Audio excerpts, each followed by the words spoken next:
This episode contains descriptions of sexual violence. Listener discretion is advised.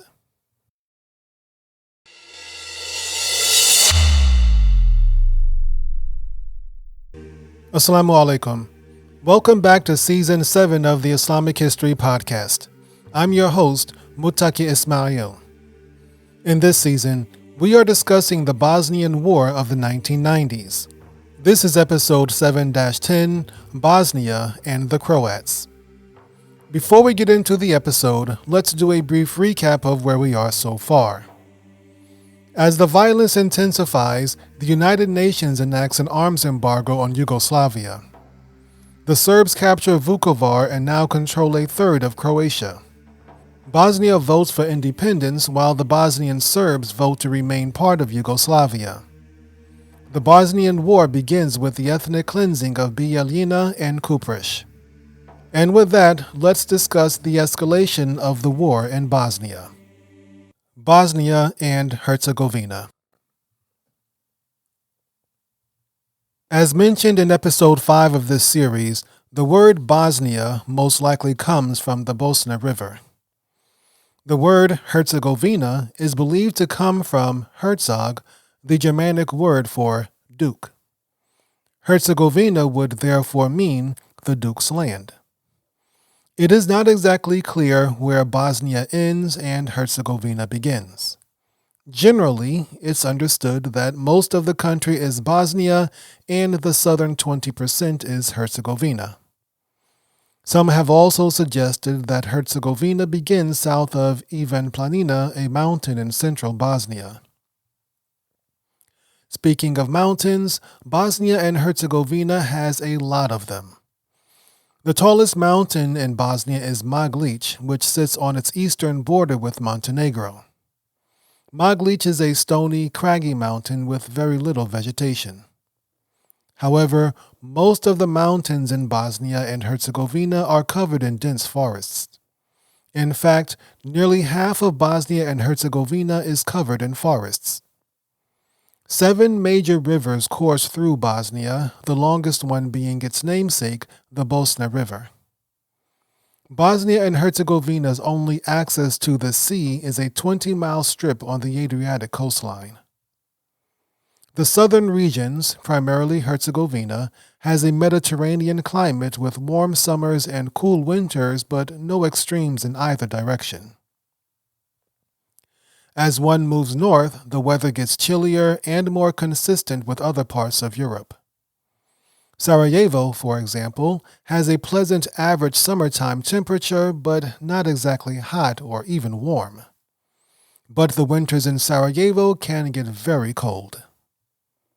Most of Bosnia's cities are built in the valleys between the mountains or alongside its rivers. Its capital, Sarajevo, was built in a valley wedged between 3 mountains. Sarajevo is the largest city, followed by Banja Luka. Sarajevo is located in the east, while Banja Luka is in the west. Banja Luka is also the capital of Republika Srpska, the autonomous Serb-controlled entity within Bosnia and Herzegovina. Agriculturally, Bosnia's main produce is corn, along with wheat and barley. The mountainous terrain does not allow for large-scale farms. Most farms in Bosnia are small, family-run operations. Bosnia grows and exports coffee and fruits, however, it must rely on food imports. International Muslim contributions to the Bosnian War. Most of the Muslim world was appalled at the events taking place in Bosnia. Muslims across the globe thought the arms embargo was a grave injustice which prevented the Bosniaks from basic self-defense. Several Muslim nations used diplomacy and cash to help the Bosniaks during the war. But with the embargo in place, they could do very little to help the Bosniaks defend themselves. Saudi Arabia was one of the foremost nations providing aid to Bosnia. King Fahd authorized $8 million in aid in May 1992, as well as tons of relief supplies for Bosnia. The king also sponsored 300 Bosnian refugee families to live in Saudi Arabia for the duration of the conflict. Saudi Arabia sent engineers to Albania to build a refugee camp for displaced Bosniaks. The Saudis also urged the United States to intervene in the conflict. Saudi Arabia has long been suspected of sending volunteer fighters to Bosnia, but they've always denied this allegation. Iran, Saudi Arabia's primary rival in the Middle East, also made a big deal about protecting the Bosnians. In August 1992, Iran offered to send troops to help the Bosnian fighters, but it's not confirmed to have actually happened. However, one journalist reported there were at least 1,000 Sunni Iranian fighters in Bosnia. And in September 1992, an Iranian plane bound for Bosnia was found to be carrying weapons. Iran, along with Malaysia, also officially condemned the Bosnian Serbs in September 1992. The Republic of Turkey was another Muslim nation that tried to help the Bosniaks. In fact, since it was a member of NATO, Turkey was one of the few nations able to get military aid into Bosnia. Later in the conflict, when the Bosniaks and Croats began fighting each other, Turkey attempted to mediate between them. Turkish troops made up a significant portion of the UN peacekeeping force sent to Bosnia. And in August 1992, Turkey openly called for airstrikes against the Serb forces. Throughout the conflict, Turkey took in roughly 20,000 Bosnian refugees. The OIC, or Organization of Islamic Cooperation, did what it could to help in Bosnia. The OIC successfully blocked Rump Yugoslavia from joining the United Nations. Rump Yugoslavia was the Federal Republic of Yugoslavia, which included the two remaining nations of the former Yugoslavia, Serbia and Montenegro.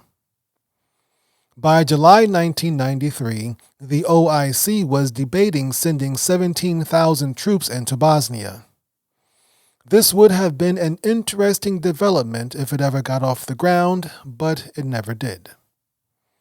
As mentioned in the previous episode, thousands of Muslim volunteers, many of them veterans of the Soviet-Afghan War, traveled to Bosnia to assist in the fighting. Pakistan, Malaysia, UAE, Kuwait, and other Muslim nations donated hundreds of millions of dollars in aid and supplies to Bosnia throughout the conflict. And for the entire duration of the war, Muslim nations continued to call on the UN to lift the arms embargo. The war escalates. The first week of April was a terrible time for Bosnia as the Serbs captured Bijeljina and Kupreš. Yet it was only a prelude of the tragedy to come. The Yugoslav Army, the JNA, was a full-fledged military. And even though the JNA pretended it was not at war with Bosnia, it shelled, launched airstrikes, and used its intelligence services to support the Bosnian Serbs. In early May 1992, Milosevic conducted a purge of the JNA. All of the older generals who were Tito supporters were forced to retire. The JNA, which was already dominated by Serbs, became an almost 100% Serbian military force. Veliko Kadijević, a mixed Serb and Croat, was Yugoslavia's Minister of Defense until 1992. As Bosnia prepared to secede, Kadijević promised President Izetbegović that he'd do everything possible to prevent war. Whether his intentions were sincere or not, we'll never know. Kadijević was amongst those purged from the military. The Bosnian Serb militants, many of whom were also enlisted in the JNA, had access to heavy weaponry provided by the JNA. The Bosniaks had to make do with light arms while the Serbs had armored vehicles, tanks, artillery, and much more. And when Bosnia and Herzegovina announced its independence in April 1992, it was the JNA that began shelling Sarajevo from the surrounding hills. The JNA also had the resources to cut off regular supplies like food and medicine from Sarajevo. The Bosniaks and Bosnian Croats were practically defenseless against the Serbs as they carried out the RAM plan. It seems bizarre that the United Nations would deliberately handicap a civilian population in such a manner, especially after footage of the atrocities were televised across the globe. The following quote from writer and historian Taylor Branch may shed some light on why the UN allowed this to happen. This comes from Taylor Branch's 2009 book, The Clinton Tapes: Wrestling History with the President. Clinton said U.S. allies in Europe blocked proposals to adjust or remove the embargo. They justified their opposition on plausible humanitarian grounds, arguing that more arms would only fuel the bloodshed. But privately, said the president, key allies objected that an independent Bosnia would be unnatural as the only Muslim nation in Europe. He said they favored the embargo, precisely because it locked in Bosnia's disadvantage. When I expressed shock at such cynicism, reminiscent of the blind-eye diplomacy regarding the plight of Europe's Jews, François Mitterrand of France had been especially blunt in saying that Bosnia did not belong, and that British officials also spoke of a painful, but realistic, restoration of Christian Europe. Against Britain and France, he said, German Chancellor Helmut Kohl, among others, had supported moves to reconsider the United Nations arms embargo, failing in part because Germany did not hold a seat on the UN Security Council. Sarajevo. Facing just as much danger as the civilians, these journalists allowed the world to catch a glimpse of life in the besieged city. Life in Sarajevo had ground to a halt. Municipal services such as heating, water, and electricity were gone. Hospitals, religious buildings, residential buildings, and government buildings stood pockmarked and near collapse. Fires raged uncontrollably throughout the city. Bosniak and Serb militants fought in the streets. Videos of Sarajevo during the month of May 1992 show people running through the streets as shots ring out in the background. The people are dressed in office clothes as if they had gone to work that morning like any other day. The Green Berets, not the American version, was a Bosniak paramilitary group. Many of its members were former Bosniak JNA soldiers. The Bosniak Green Berets drove the Serbs out of some of the major parts of Sarajevo. But the Serbs controlled the surrounding mountains and their artillery attacked the city with impunity. Snipers from both sides took up positions throughout the city, hiding in burned-out buildings overlooking once busy streets. These streets became known as sniper alleys, where anyone, military or civilian, could be shot dead in an instant. The snipers, most of whom were Serb, played games with their targets. They take aim at unexploded shells laying in the street, timing their shots to explode just as a car drove by. Civilians dared not go outdoors except in the early mornings when the mist hanging over the city obscured the sniper's vision. The main sniper alley was a cross street in Sarajevo that contained several sniper nests. Bosniak and Serb snipers targeted each other's soldiers, but it was also dangerous for civilians.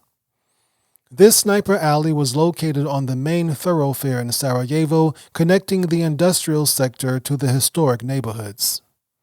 Apartment buildings and high-rises lined the street, providing snipers with even more advantageous locations to shoot from. There were also several snipers in the hills surrounding Sarajevo. Hundreds of civilians, including children, just going about their daily business, were killed by snipers. The Serbs also invited Russians into the city to partake in the sniping activities. One interesting story involved a sniper codenamed Arrow. Arrow was 20 years old when the war broke out in 1992. Before that, she was a typical university student studying journalism in Sarajevo. Arrow's father was a policeman, so she grew up around guns. She was also an excellent marksman. When the fighting in Sarajevo began, Arrow used her sniper skills to kill dozens of Serb soldiers. But here's the thing. Arrow was ethnically Serb.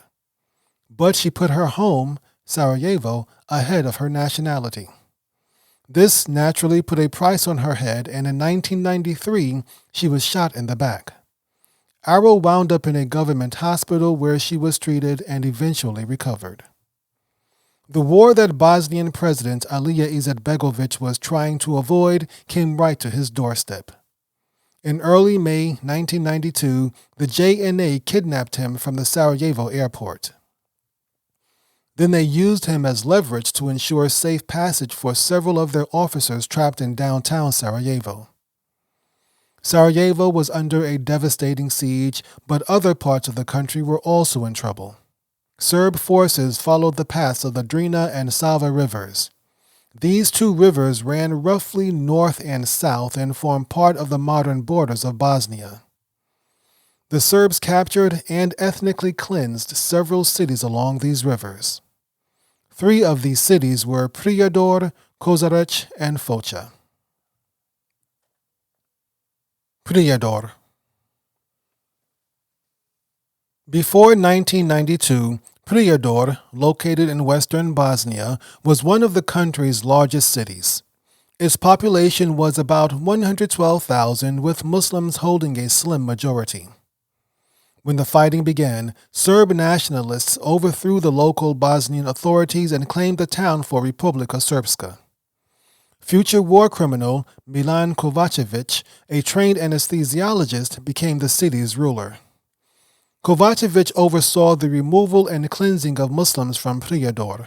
He was also responsible for the notorious concentration camps near Prijedor, where many Bosniaks wound up.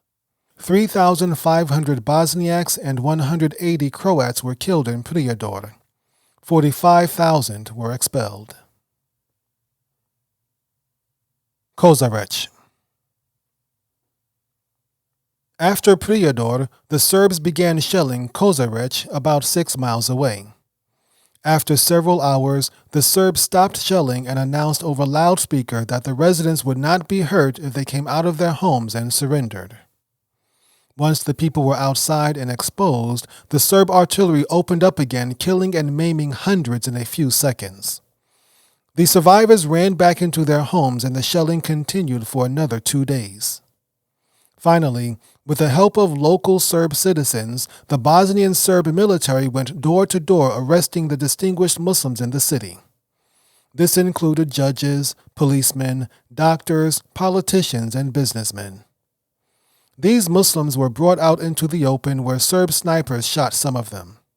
Others had their throats slit, but most were simply machine-gunned to death. Kozarec was not simply ethnic cleansing. The Serbs had control of the town and could have easily expelled the mostly unarmed Muslim population. This was a systematic attempt to destroy Muslim society in Kozarec forever. At least 2,500 Muslims were killed in Kozarec.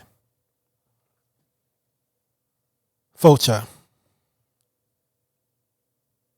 Located in southeast Bosnia, Foça was another predominantly Muslim city, unlucky enough to lay within territory the Serbs wanted. The Serbs attacked Foça in August 1992 on St. Elijah's Day, a major Orthodox Christian holiday. Some of the worst crimes against humanity took place in Foça, which is saying a lot considering all the things that happened during this war. Several war criminals earned their prison sentences in Foça. As usual, once they had control of the town, the Serbs went door to door and house to house. The Muslims and Croats of the town were gathered, separated by gender, and sent to separate concentration camps. Muslim neighborhoods were destroyed. All of Foça's mosques were destroyed. Even the Alaja Mosque, built during the Ottoman era in 1549 and an international cultural heritage site, was blown up and razed to the ground by the Serbs.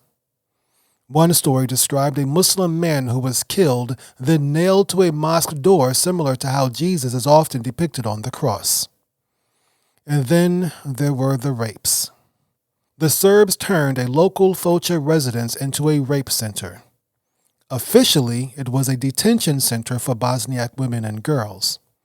But the detainees became sex slaves to Nito Samardzic, a Serb military commander. Girls as young as 14 were systematically and repeatedly raped by Nito and his soldiers. It is not clear how many women were raped in Foça.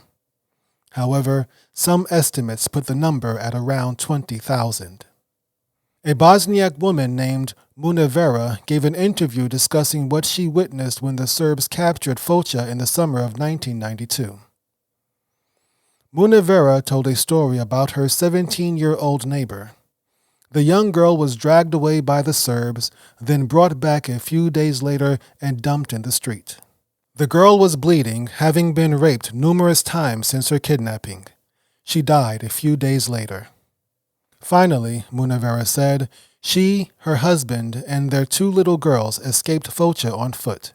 They walked 45 miles, mostly through woods and snow, to avoid Serb patrols along the road. 2,700 Bosniaks were killed in Foça. 21,000 were expelled.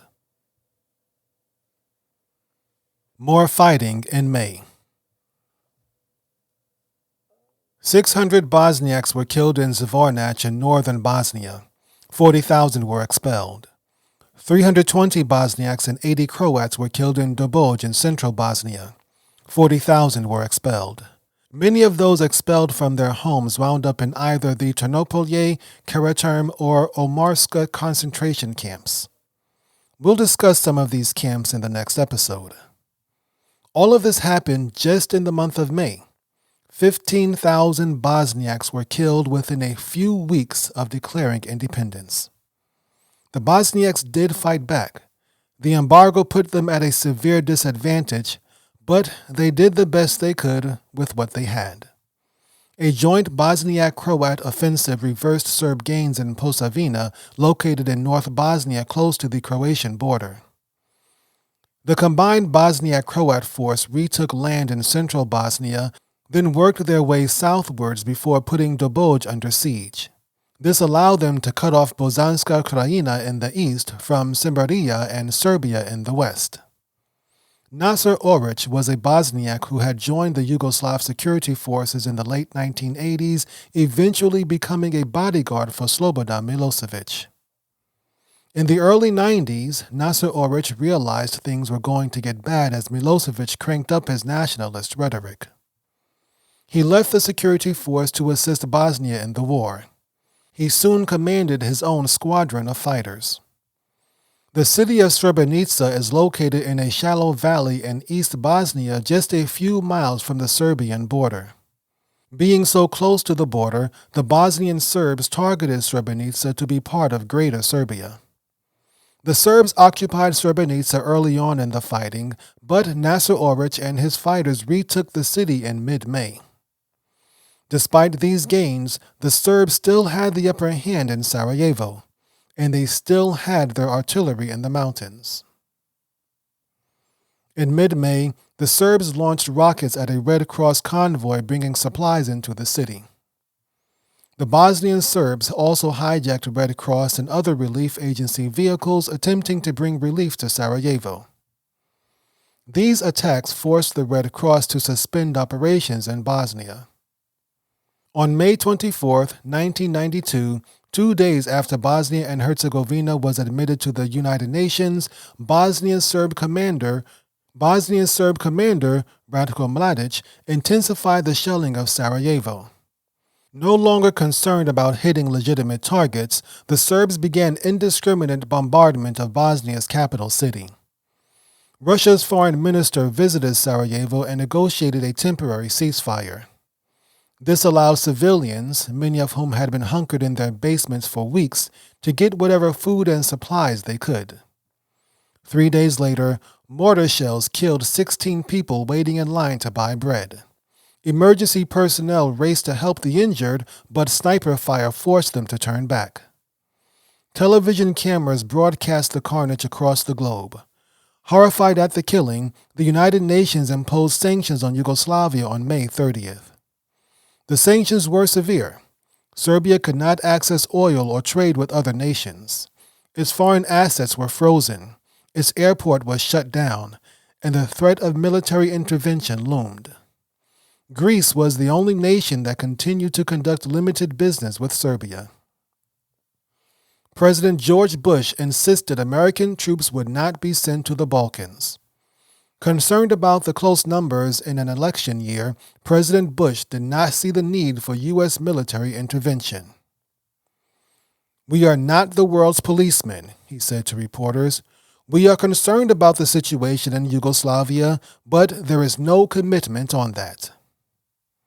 The U.S. Congress had other ideas. Fresh off its victory in Iraq, the American people liked the idea of being the world's sole remaining superpower. Perhaps the U.S. could be the world's policeman. Of course, this sentiment would change the following year after a failed humanitarian mission to Somalia. But for now, congressional Democrats and Republicans wanted the president to do more about Yugoslavia. The Serbian people wanted more from their president also. Thousands of Serbs demonstrated in the streets of Belgrade, angry with Milosevic for perpetuating the war and turning their nation into a pariah. But Milosevic was defiant. He criticized the United States and Russia for supporting the sanctions and defended his own support of the rebel Bosnian Serbs based in Pale. "This is the price we have to pay," he said, "because we're helping Serbs outside of Serbia." Out west, Croatian forces, which included HVO and HV, captured Derventa in North Bosnia. This cut off Serb territory in western Bosnia from Serb territory in eastern Bosnia. HVO, or Hrvatsko Vijeće obrane, as you may remember, was the Bosnian Croatian military forces. HV, or Hrvatska Vojska, was the Croatian Republic's military. The VRS, or the Bosnian Serb Army, responded to the loss of Derventa by launching Operation Corridor against the Croats. Operation Corridor focused on Bosanska Posavina in the northern region of Bosnia near the Croatian border. Lasting from late June to early October 1992, the operation's purpose was to reestablish the link between Banja Luka in the west and Bosnian Serb territory in the east. The Serbs recaptured Derventa, chased the Croats north, and captured everything along the way. Once the Serbs reached the Sava River, the border between Serbia and Croatia, they destroyed the bridge crossing over it. Bosniaks and Croats. In Bosnia, tensions were growing between the Bosniaks and their Croatian allies. Throughout the spring of 1992, there had been several clashes between the two groups, sometimes leading to gunfire. By the autumn of 1992, these tensions turned to all-out war between Bosniaks and Croats. Much of the conflict took place in the south in Herzegovina. This area is home to a large population of Croats and also borders the southern sweep of the Croatian Republic. While Bosniaks and Croats were fighting together against the Serbs in the north, the situation was much different in the south. The Bosnian Croats in this region wanted to be part of Croatia and were doing everything in their power to start a conflict with the Bosniaks. In May 1992, Bosnian Croats demanded Muslims in the central Bosnian city of Križevljak join the Croatian forces. The Bosnian Croats also began disbanding Bosnian government institutions in the areas they controlled. The following month, Bosnian Croats declared only Croatian currency could be used in their territories. And by July 1992, the HVO became the de facto government in Vares and other Croat-controlled cities. There are some who believe Croatian President Franjo Tuđman and Slobodan Milosevic had a secret agreement to divide Bosnia. Certainly, Bosnian President Alija Izetbegović stated as much in later interviews. Others say this idea is a fantasy and that Croatia did not want war with Bosnia, but circumstances made it inevitable. Franjo Tuđman and Slobodan Milosevic were not necessarily enemies. In fact, some scholars say Franjo Tudjman believed Milosevic could be reasoned with. Both men held similar nationalist ideologies. Both men also believed the division of Bosnia between Croatia and Serbia was inevitable. Both men also believed the Bosnian Muslims were weak. And both men would turn out to be wrong. The Bosnian government, such as it was in 1992, was stretched to the limit. They were defending a 600-mile-long front line with limited weapons and communications against a superior force. With its attention focused on Sarajevo in the north, Bosnia neglected the south. It simply did not have the resources to do much in Herzegovina. But this neglect allowed the Bosnian Croats to take charge. According to President Franjo Tudjman, Croatia sent troops and weapons into southern Bosnia to protect Bosnian Croats.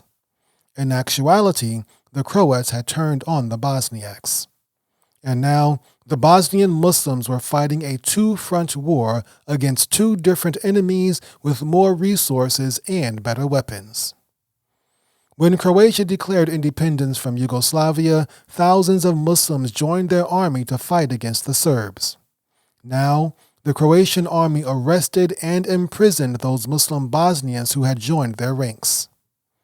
News footage from the time showed Muslim Bosnian prisoners, all men, malnourished and emaciated in the Croatian prison camps. The Croats advanced on Mostar about 40 miles south of Sarajevo. With only light arms, the Bosniaks put up a stubborn defense of the city. Unable to dislodge the Bosniak defenders, the Croats took their frustrations out on the Mostar Bridge. This ancient bridge was built during the Ottoman era and was nearly 500 years old. In the next episode, we'll discuss the role the United Nations played in the Bosnian conflict. You've been listening to the Islamic History Podcast, and we hope you've enjoyed the show. You can support the Islamic History Podcast and get exclusive content by subscribing to our premium channel, Islamic History Exclusive. If you have an Apple device, iPhone, iPad, iPod, or any Mac computer, open the Apple Podcast app and search for Islamic History Exclusive. If you use Android, Windows, or any non-Apple device, visit patreon.com/Islamic History. Stay tuned for a brief clip from one of our premium shows. Special thanks to Brother Zulfikar Sarosh for his research and support of the show, and thanks to all of our premium subscribers. Until next time, my name is Muttaqi Ismail for the Islamic History Podcast. Assalamu alaikum wa rahmatullahi wa barakatuhu.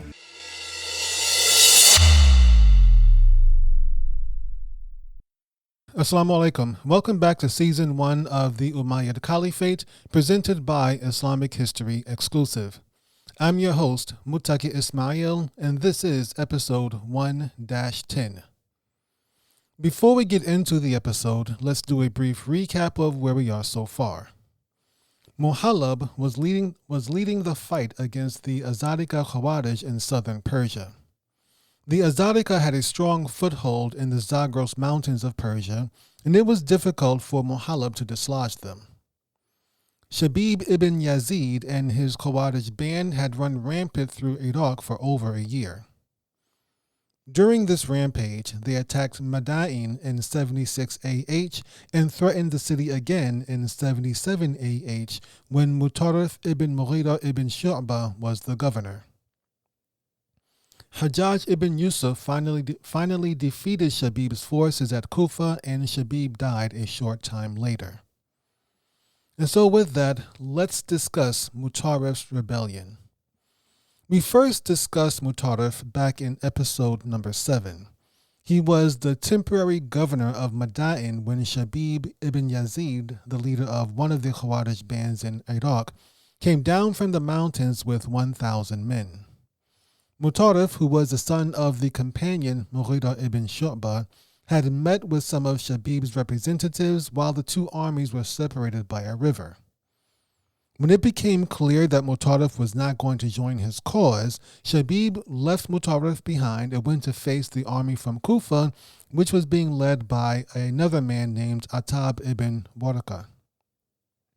As mentioned, Mutarrif was the son of the companion Mughira ibn Shu'bah. Therefore, he was from the Thaqif tribe, just like Mughira ibn Shu'bah and his boss, basically, Hajjaj ibn Yusuf. Mughira ibn Shu'bah, as we mentioned in earlier episodes, and most of his family, in fact, were big supporters of the Umayyad clan. However, Mutarrif, the current governor of Madain, had always secretly opposed the Umayyad government. During his brief meeting with the Khawarij band associated with Shabib ibn Yazid, Mutarrif implied that he might be willing to join forces with them against the Umayyad government.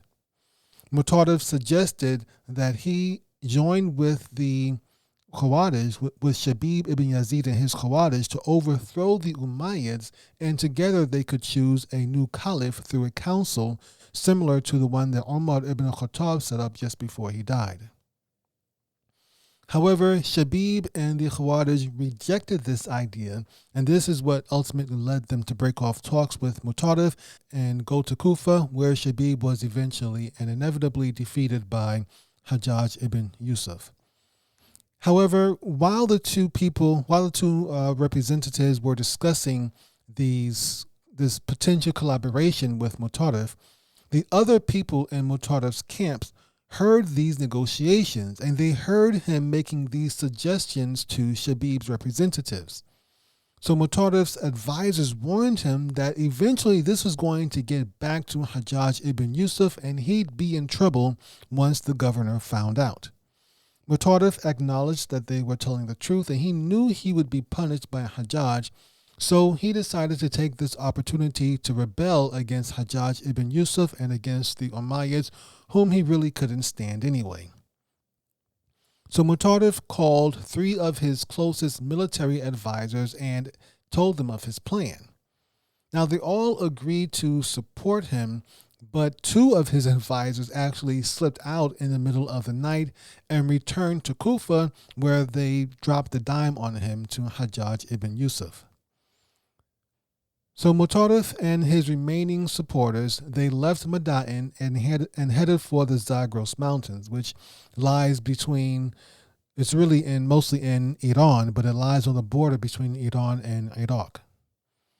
Along the way, Mutarrif joined with some of the former supporters of Ibn Zubayr, and they joined him as well, giving Mutarrif roughly a total number of about 300 men. Meanwhile, Hajjaj ibn Yusuf had finally defeated Shabib, and by the time he learned about the rebellion, he was ready to start sending out detachments to catch up with Mutarrif and stop his activities.